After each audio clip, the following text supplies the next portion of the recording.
Dave Lazat here for episode 5 of Stripers Distant Replay.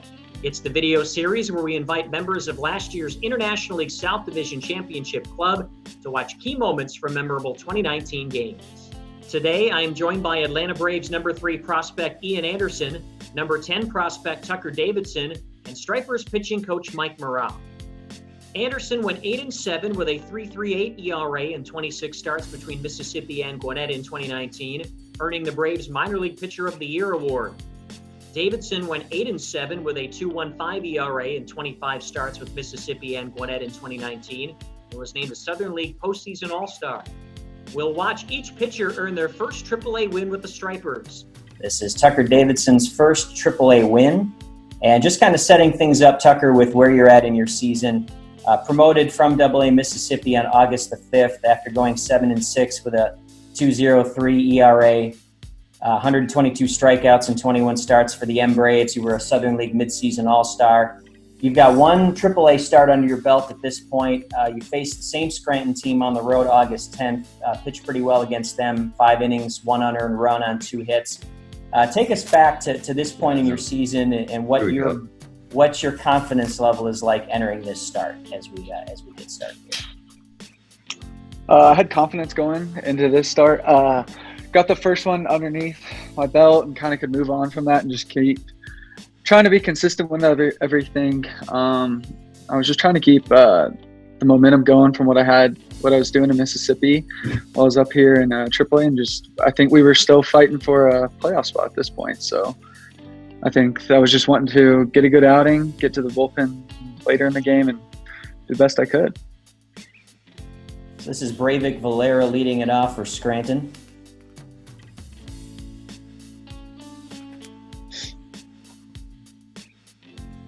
There's old Mike.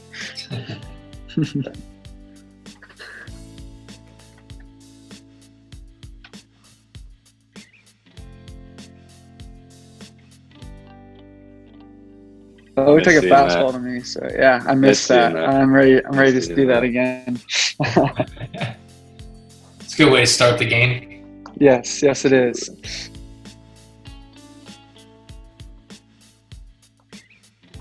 I think we just went fastball in. He's wondering what just happened to him. You see that? So a good start to the outing, kind of setting the tone for you with a strikeout. I mean, you faced the same Scranton club, literally your last start. So are you taking over some of the same game plan from that outing? Or is it kind of a different approach even after you've just faced the same team?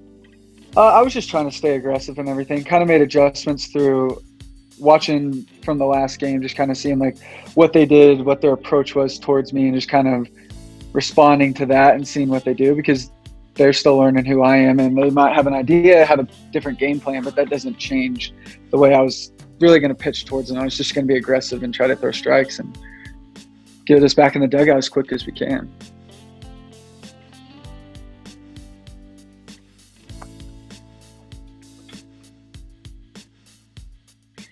So you hit Clint Frazier with a pitch. This is Tyler Wade. A little bit of first inning adversity with a man on at first and 1 away. Yeah, I'd probably just try Didn't you pitch enough to feel like a double play is coming up? Yeah, all of last year, man, you were just rolling up the double plays. You love to see it. You'd love that. Absolutely. I know, this feels like so long ago now. Right. It was almost a year ago. I know, goodness. It's almost July. Ooh, good curveball.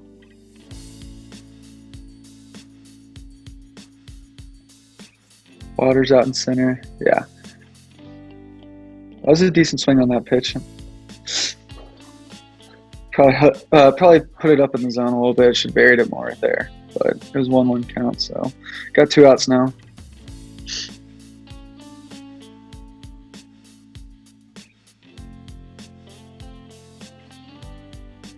This is Kyle Higashioka.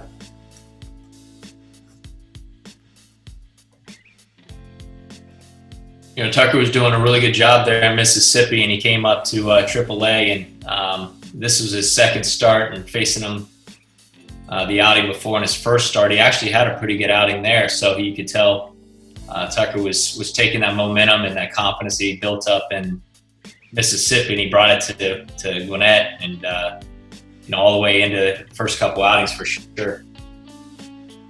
I agree with that. And we were playing, the Stripers were playing great at this point. They were definitely winning, and I remember going up to Scranton and just being 70 degrees, and it just felt so good compared to being in Mississippi and Gwinnett, just how hot it was. Oh, yeah. Felt like what I was used to. Yes. Great weather. Yeah, you can tell this was a hot day. Oh, yeah. I'm sure it was. I can see you wiping your hand from the sweat. Well, I saw we get a rack. We can put a rack. Yeah, wet towel. I saw that. I just want a dry towel. Oh yeah, I'm drenched out there, and it's the first inning or third inning now. Lock him up.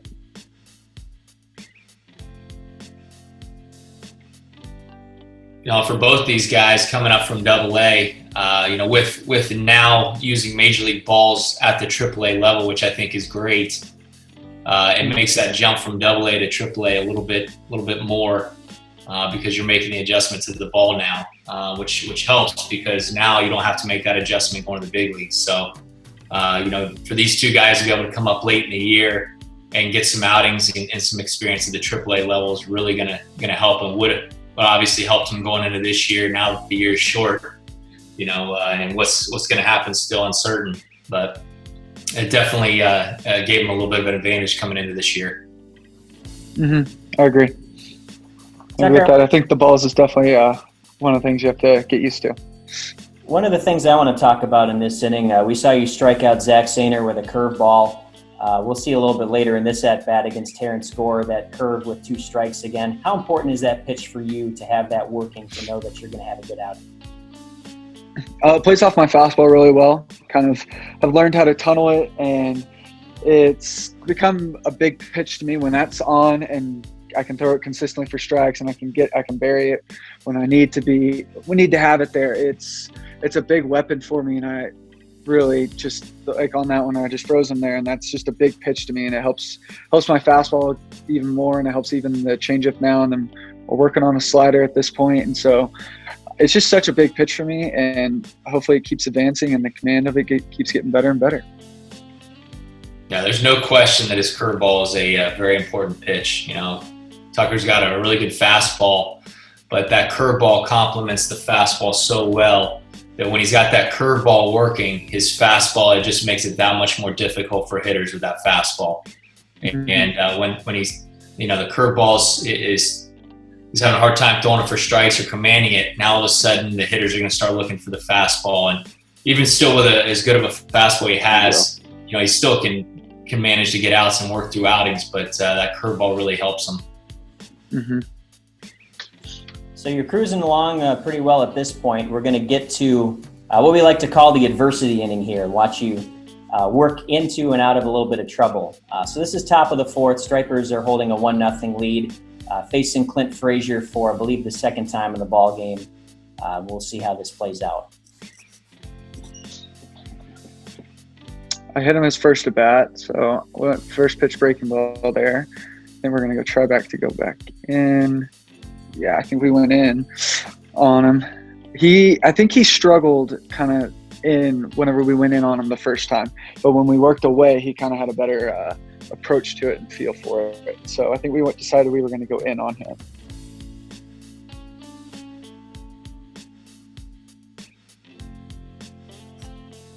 Yeah, I know soft away worked pretty good with me against him, and definitely running the fastball in was beneficial to set that up. I think he wants the ball out over the plate so he can drive it. So I think definitely getting it in was huge for him. Blanco, there he is.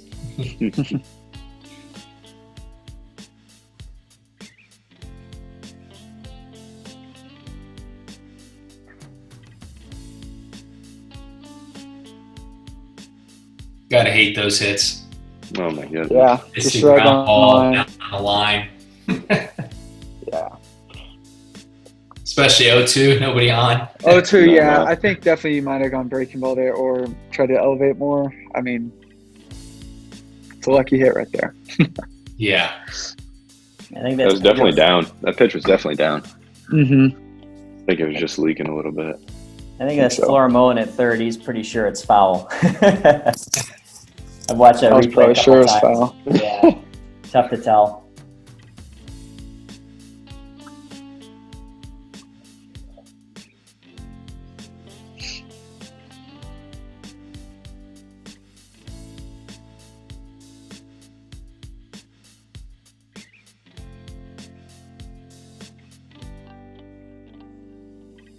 Athlete right there.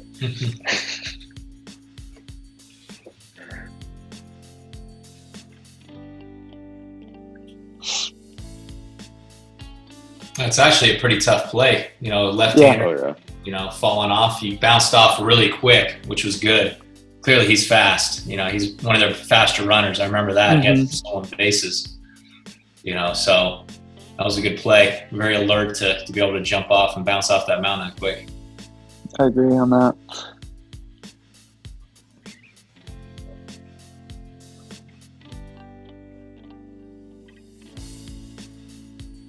So in a one-run ball game, it's still pretty early on in this game, but you got a guy at third with one out. What's your mindset as a pitcher? Are you trying for the strikeout here, or what are you looking to do? Yeah, you're going for the strikeout, obviously, because you don't want that runner to score, but it's just more of minimizing the damage of just let's not give up a 2-run home run right here. Let's make a pitch. Let's get a ground ball or let's get a fly ball or whatever. Just get an out here and just minimizing if he happens to score, but just not worrying. You're still a little early in the game. Your pitch count's probably low at this point due to the score. So I would assume just keep pounding the zone and just don't try too much. I mean, 95, love that. Nah, you. Right there.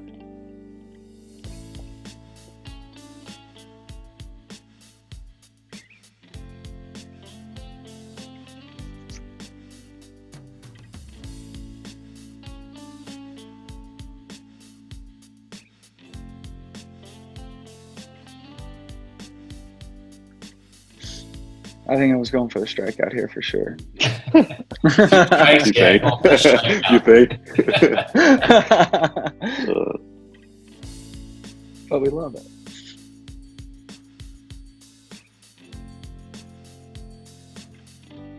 Ooh. That was a good pitch. Mm-hmm. But we Pretty wanted good it. to me.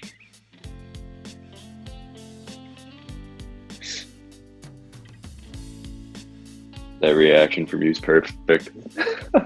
It's like, now I got to bear down. Like, all right, here we go.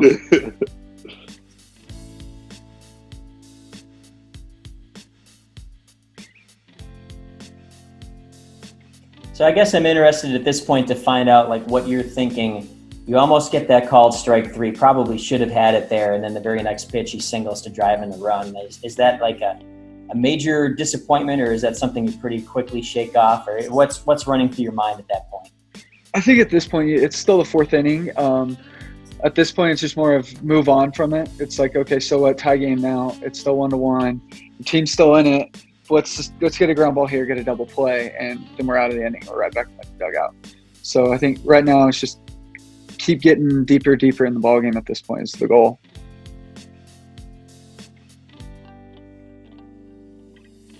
So now would probably be a good time to bring up the fact that, Mike, you had both of these guys in your rotation back in 2018 with Advanced State Florida. Tucker specifically had 24 starts with the Fire Frogs, 7-10 with a 4.18 ERA that year. How have you seen him grow up, both kind of as a player and, as a person and as a pitcher in that time since 2018? Well, I think he's become more of a pitcher. The composure on the mound has improved. He's made some significant strides forward.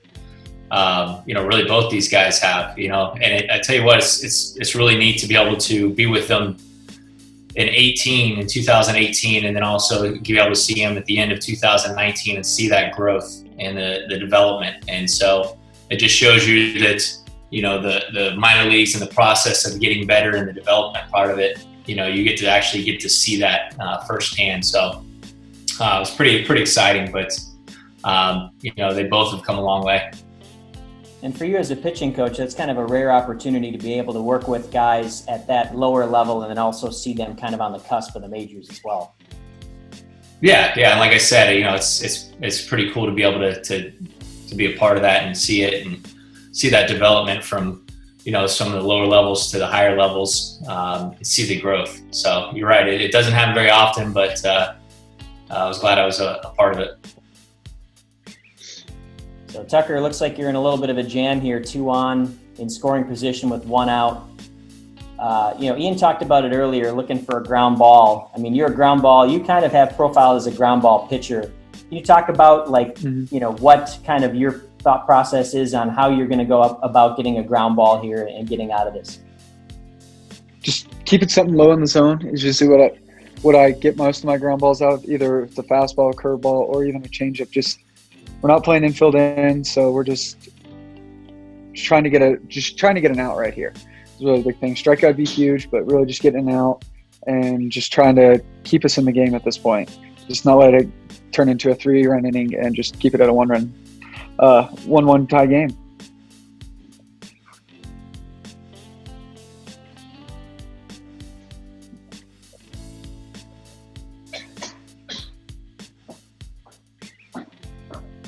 Just got the ground ball, got the out.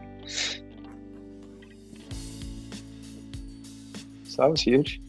Yeah, we'll get no run scored either. Not only did you get an out, you got the out at the plate. That's always I'll nice. take that. That's Yes. uplifting for sure. Yeah. Yeah, just like you're saying, Tuck, you get that, you're looking for that out right there, and all of a sudden your out ends up being that runner at home. That's always a good feeling. It's a little boost of confidence. Always a great feeling, yes.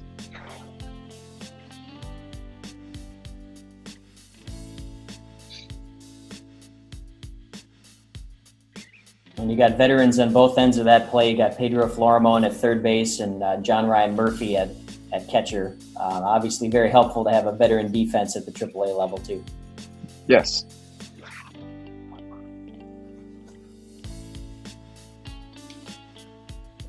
Ooh, that's a good one. Yeah, curveball was definitely there for the strike. Yeah, I think I remember. I think that was the game that I couldn't bury it, but I could throw it for a strike. I used it a lot early in the count for get that strike early in the count. Seen that several times, which set up the fastball more. I think one of the reasons why you ended up having such a good outing, you had both pitches working there. And hitters really haven't taken many good swings. You had the one ball that was hit deep to center, but besides that, there really hasn't been too many balls hit hard. No, and we scored 3 runs that inning, so that's huge too. That'll give you a lot of confidence going out there. Yeah, bottom of the 4th inning, the Stripers went up 4-1. Jack Lopez hit a 3-run home run. So you were able to limit the damage in that top half of the inning, and Stripers get the lead in the bottom half.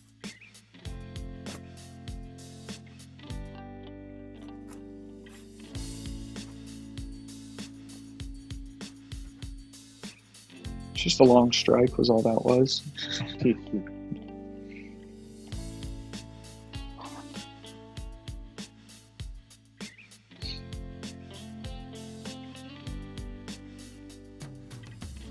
So as we watch this inning play out, Tucker, this was your 4th professional season after the Braves picked you in the 19th round. Were you surprised at how fast you've been able to move up the Braves organization? Did you enter last season expecting to finish in AAA? And what was it like getting the call, in August of last year to go up to the top level of the minors? It was definitely a goal. The goal last year obviously was to make it to the big leagues, and I didn't do that. But I made it to AAA, and I had success there. And I learned a lot, and I knew exactly what I needed to do going into this offseason to improve and to where I need to be at for the start of this year. And so that was a huge helpful right there, was just being able to experience a little bit, get my feet wet, and understand I'm still not quite there yet, but you're on the right track, and here's a lot of things you can do to get better, and that'll help you a lot.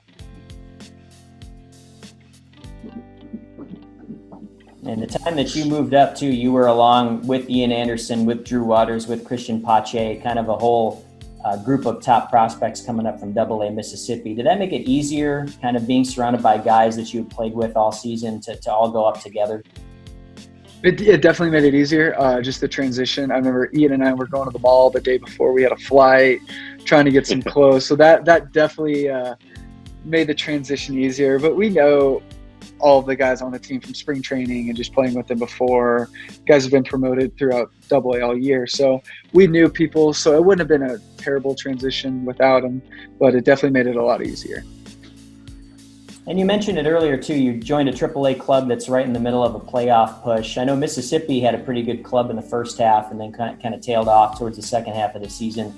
What's it like kind of joining a team that's pushing for a playoff spot and being expected not only to develop but also to help the club win?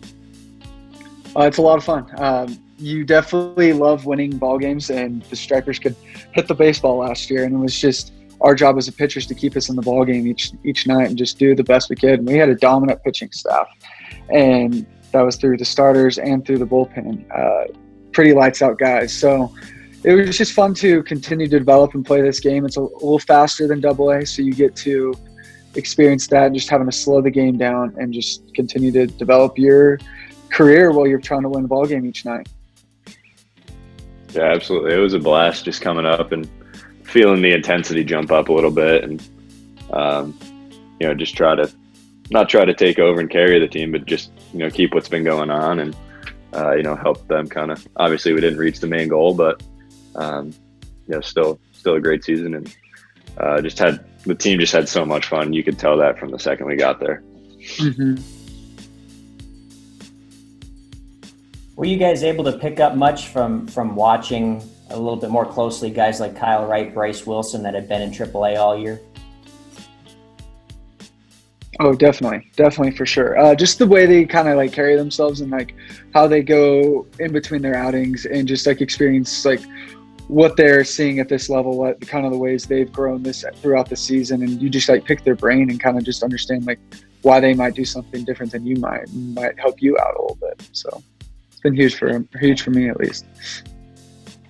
I think too. Yeah, absolutely. Yeah, coming up late in the year like that, and not only adapting to a new level, but to come in and in a situation where the team's doing really well and is looking to go on to the playoffs, and the pressure that comes with that, just going out there knowing that you're coming into a new situation and the team's been winning and you want to be a part of that, as well as just adapting to it. There's definitely makes it a little bit more difficult, and both these guys came in and did a good job in being able to handle all the different pressures that came along with it.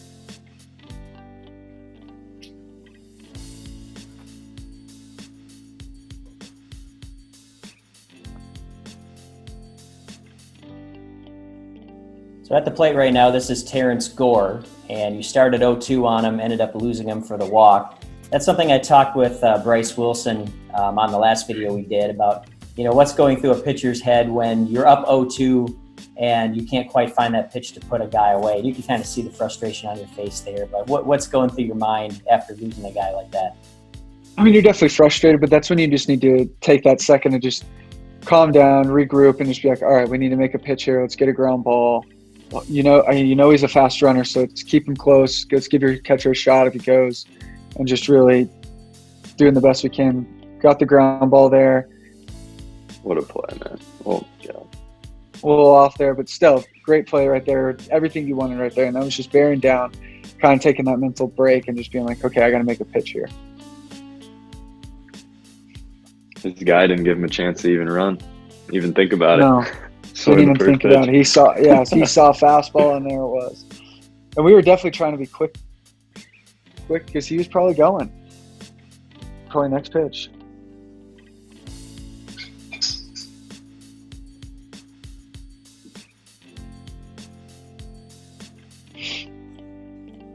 So not quite the double play there. You've got a guy on first with 2 outs. This is Clint Frazier for the third time. And probably a good time to bring up, we talked about John Ryan Murphy on that play at the plate, but we'll see him here in a minute. What's it like working with a guy with that much major league experience in Murphy behind the plate? It was a lot of fun. It was interesting to see how he called pitches versus how just the catchers like Contreras and Martinez did in Double-A, just kind of getting that different experience and feel. And he understood that my fastball and played very well. So that was like, he was a big emphasis of wanting to get in on guys and using that curveball as well. So it was definitely a different experience for me. And it was a lot of fun just to see like the way he kind of handled situations versus the way I would have in the past. And it was really good to learn from that. So he throws out the runner to end the inning. That's the last inning we'll watch of the victory, but we'll kind of proceed here. So you throw a scoreless 6th inning, top of the 7th, you'll give up a run on 3 hits. You'll exit with 2 outs, Stripers up 5-2. Rafael DePaula comes on, he'll strand 2 base runners for you. And the Stripers will go on to win it 5-2. Tucker, you'll get your first AAA win, 6 2/3 innings, 8 hits, 2 runs, both were earned. 1 walk, 3 strikeouts, 95 pitches, 62 strikes. How important was this start for you? You know, you talk about developing confidence in AAA and knowing that that will play in the major leagues. Remembering this start specifically, how important was this one for your season last year? It was huge. Just the curveball was definitely good, and it was the first home start. It was hot, and we just got to experience how we were going to handle the heat, how we were going to handle the ball. Definitely the balls were going to be a challenge up in the heat because you're sweating. You should be able to grip them and be able to execute the pitches. And facing a lineup that you just faced the start before, it's kind of a big thing that might happen. You might do that in the big leagues where you face a team and then your next outing is against them and they know what you're going to do, how you're going to pitch to them. So it was definitely more just we got to bear down and execute and get deep into the ball game. Looking forward to now the 2020 season and kind of the unique season that it sets up to be. You know, after the breakout that you had last year, 8-7 with a 2.15 ERA and 25 total starts. What is your focus going into this year? Just keep developing. If I get the opportunity to go up, just help the team win. Just any way I can, if that's go multiple innings or just going out there for an inning or whatever it might be, just help the team win every way and just take in this experience because it's going to be unique and it's going to be different. So we'll just go from how each day is going. It's going to be fun though. Mike, we'll wrap things up for part 2 with you. What do you think Tucker needs to do to be ready for the majors, and what do you think his future holds? I think he just needs to keep doing what he's been doing. I've seen, like I said, the growth that I've seen from 18 to 19. There was a lot of growth there. Whether it was, just how the mental side of things, and also his pitches, they've continued to develop. He's been able to be more consistent with his pitches. That's really what it comes down to get to the big leagues is to be able to be more consistent. And he continues that trend. And so I expect him, and I know he will continue that, and he's going to get an opportunity sooner than later. Well, that'll do it for part 2 of Stripers Distant Replay episode 5. Thanks to all 4 of you for joining in. Mike Maroth, pitching coach for the Stripers, Tucker Davidson, and Ian Anderson as well. Thanks, guys, and we'll see you on the field here soon.